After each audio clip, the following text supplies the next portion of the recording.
Bismillahirrahmanirrahim. Assalamualaikum Ustaz. Waalaikumsalam warahmatullahi wabarakatuh.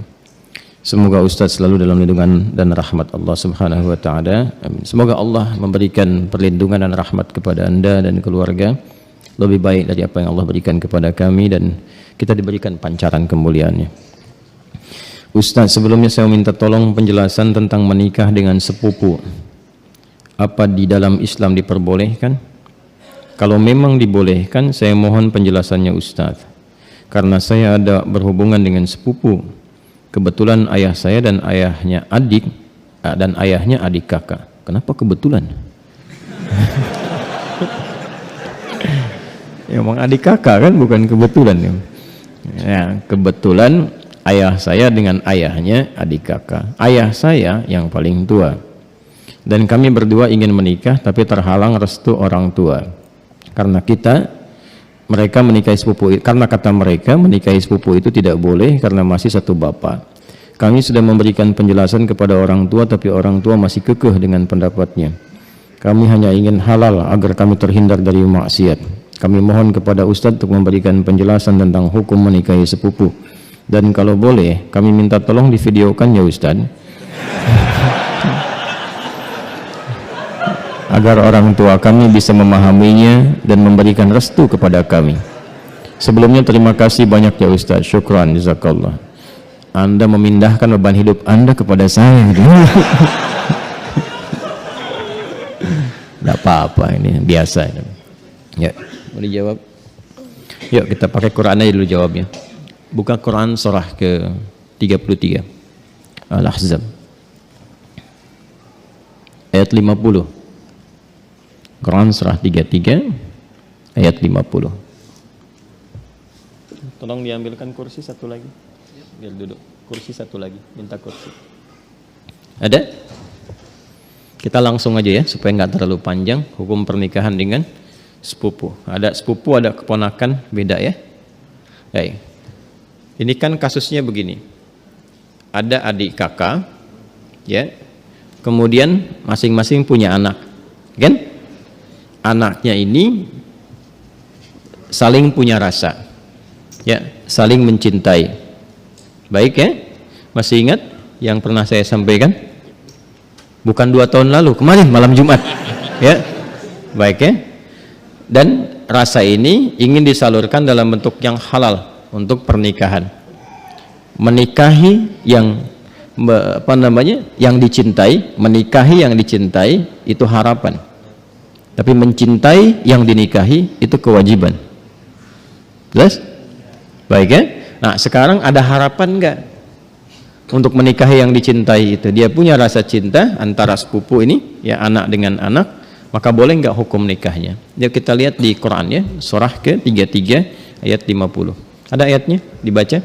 A'udzubillahi minasyaitonirrajim. Bismillahirrahmanirrahim. Ya ayyuhan nabiyyu inna ahlalna laka baik azwajaka allati ataita ujurahunna wa ma malakat baik yaminuk mimma afa Allahu alaih. Setelah itu wa banati ammika wa banati ammatika wa banati khalika wa banati khalatika. Terus ya, sampai situ dulu karena sesuai pertanyaan. Baik kan? Wa mar'atan mu'minatan in wahabat nafsaha lin nabi ya. Nah, itu nanti diteruskan ayatnya kemudian. Yuk kita lihat. Saya berdiri sebentar untuk menggambarkan dulu ya, sejenak. Wahai Nabi sallallahu alaihi wasallam, dengan keagunganku kata Allah, dihalalkan bagimu untuk menikahi perempuan-perempuan yang kualifikasinya dibenarkan secara agama. Terus ya? Sepanjang engkau siapkan pula, ya, mahar yang engkau siapkan. Kemudian juga dibolehkan dengan kualifikasi-kualifikasi tertentu. Jadi dalam pernikahan itu ada yang tidak diperkenankan menikah, ada yang dibolehkan menikah. Nanti yang tidak diperkenankan diantaranya di ayat ke-23 surah keempat itu, surah An-Nisa ayat 23. Ayo yang jomblo fisabilillah tuh dituliskan dulu itu ya, ada berapa kualifikasi itu. Nanti kalau cari-cari jodoh jangan memaksa pada yang itu, Ya, itu yang tidak boleh. Hurrimat 'alaikum ummahatukum. Ibumu nggak boleh. Ya kan? Kemudian juga saudarimu nggak boleh. Ya kan? Nanti ada kualifikasinya sampai dengan yang ke bawahnya, ya. Atau kurang lebih ada 11 yang disebutkan di situ. Itu yang tidak diperkenankan. Nanti ayat 12-nya sebagai tambahan. Jadi yang ayat 23 itu yang disebut dengan mahram. Ayat 24-nya istri orang. Jadi kalau sudah jadi istri orang jangan dipaksa, ya. Paham? Baik, termasuk nanti ada hadis sahih di Al-Bukhari dan Muslim, hati-hati bergaul juga dengan ipar. Ya, karena itu bisa menanamkan panah-panah setan, ya, menghadirkan dalam jiwa itu benih-benih seperti rasa suka. Itu hati-hati, bisa jadi pengantarnya curhat. Ya, lama-lama hilang gitu. Nah, itu yang dipersoalan, ya. Saya tidak ingin lompat terlalu jauh, kita kembalikan. Nah, itu yang dilarang, yang tidak diperkenankan. Yang boleh siapa saja dari jalur kekerabatan. Ya, di An-Nisa ayat 23, ibu nggak boleh, bibi nggak boleh, gitu kan? Bibi, kemudian baik itu dari pihak ibu ataupun dari pihak ayah. Ya, kemudian saudari nggak boleh, sepersusuan nggak boleh, gitu kan? Menantu nggak boleh, ya. Kemudian nanti ada anak-anak bawaan juga dari istri yang dinikahi, itu nggak boleh. Menyatukan, ya, adik kakak itu nggak boleh. Baik, istri orang itu nggak boleh. Di luar itu yang boleh apa? Ya, di luar itu yang boleh apa? Teruskan. Satu, kalau dari jalur kekerabatan yang paling dekat, anak paman. Baik, ya. Obanati ammika. Anak paman berarti sepupu kan? Ya kan? Baik. Ini saya sebut kakek sajalah. Ya. Kakek punya anak kan? Ya. Ini A, ini B. Ini anaknya laki-laki, ini laki-laki juga. Oke? Sudah. Ini ayah lah ya, untuk memudahkan. Ini bapak.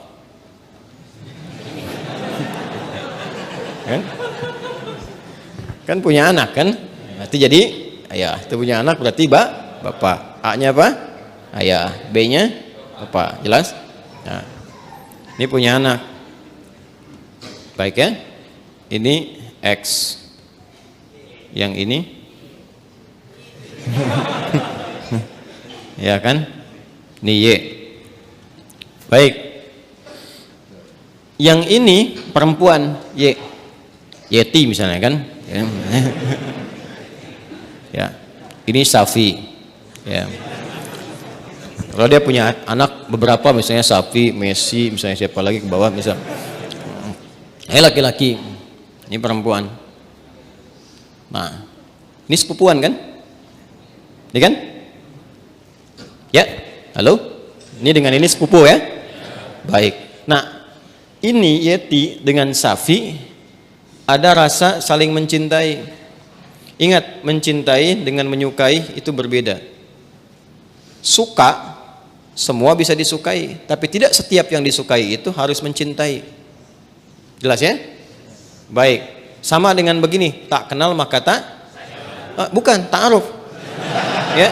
Karena tidak harus yang dikenali itu disayangi. Anda kenal istri tetangga, apakah harus sayang padanya? Tidak kan? Paham ya? Baik. Jadi kenal itu tidak harus sayang. Halo, paham?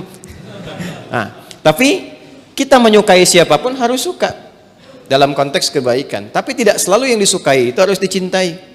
Cinta itu diikat dengan nilai-nilai yang baik. Karena itu bagus pertanyaannya, ingin tahu rambu-rambu agama supaya tidak keluar dari nilai-nilai itu, supaya tidak masuk dalam jerat-jerat setan. Apa hukumnya kemudian kalau ini ingin menikah dengan ini? Ini ada anak paman nih. Ini kan kesini paman kan? Ya kan? Ini ada anak pamannya nih, anak pamannya. Apa hukumnya kalau saya ingin menikah dengan anak paman? Maka dijawablah kemudian di Al-Ahzab tadi di ayat yang ke-50. Wa banati ammika wa banati ammatika. Ya, wa banati khalika wa banati khalatika. Am itu paman dari ayah. Khal paman dari ibu. Ammah, ammatun ya, itu bibi dari ayah. Jadi ayah misalnya punya saudari perempuan, bibi kan? Ya. Baik, ibu kan punya juga ya, saudari ya. Nah, dari ibu itu disebut dengan khalun dan khalatun, dari ayah disebut ammun dan ammatun. Jelas? Baik. Jadi hukumnya kalau ingin menikah antar sepupu boleh-boleh saja karena ini bukan mahram. Ya. Jelas? Sampai sini boleh. Kalau ditanya apakah boleh menikah antar sepupu? Boleh. Sepanjang tidak ada sebab-sebab lain yang mengharamkan itu. Apa sebab-sebab yang lain? Ini hukum asalnya boleh. Tapi nanti ada sebab-sebab lain yang menjadikan terlarang. Misal, ini hukum asal boleh, tapi ternyata ibunya Safi misalnya saat Safi lahir, ASINya macet. Maka minta kepada ibunya Yeti untuk bisa di-share ASINya. Ya kan? Halo? Ada yang salah? Huh? Share, like, and comment, ya kan? Baik. Kalau ini kemudian mendapatkan ASI yang sama dari ibunya Yeti, ya, sini ada ibu misalnya, jadi saudari atau saudara sepersusuan, dia walaupun sama-sama sepupu tidak menjadikan keduanya boleh menikah karena ada hubungan mahram birradha'ah. Tapi kalau di luar itu aman misalnya, bukan saudara atau saudari sepersusuan dan tidak ada faktor-faktor lain yang menjadikan ini terhambat, maka boleh-boleh saja, tidak ada masalah di situ. Jelas? Sekalipun ada kebolehan, tapi tetap ditempuh dengan cara yang terhormat. Ya, jadi tidak boleh misalnya kawin lari, capek, sambil lari nikah gitu kan? Tidak, jangan. Tetap sekarang cari cara untuk memahamkan dengan cara yang baik dan bermohon kepada Allah. Kalau memang diniatkan ibadah, niat ibadah dengan cara yang benar, dengan cara yang baik, sifatnya nanti akan dibimbing oleh Allah dengan cara yang baik. Ada doanya. Untuk melembutkan hati orang tua misalnya, ditampakkan nilai-nilai kebaikan. Jadi kalau ada penolakan dengan karakter, dibalas dulu dengan akhlak. Biasanya akhlak itu melembutkan hati. Ya, Anda misalnya datang kepada ibu, ibu nolak, nggak usah yang itulah, cari yang lain misalnya kan. Dan Anda merasa itu baik buat Anda misalnya, taat dulu aja pada ibu, jangan dibantah dulu. Nggak usah pakai tapi walaupun meskipun, udah. Ya, taati saja dulu. Begitu Anda taati baik, lalu tampakkan nilai-nilai kebaikan, doa sampai lembut hatinya. Ya, demikian calon pasangan juga nanti mendoakan juga, memberikan akhlak yang baik. Ketika kelembutan itu ada, maka cara kita kemudian berkomunikasi akan berbeda dan hasilnya tidak sama dengan yang pertama. Paham sampai sini? Baik. Jadi jangan bergantung ya yang bertanya pada video ini untuk dibawa kepada orang tua. Ya.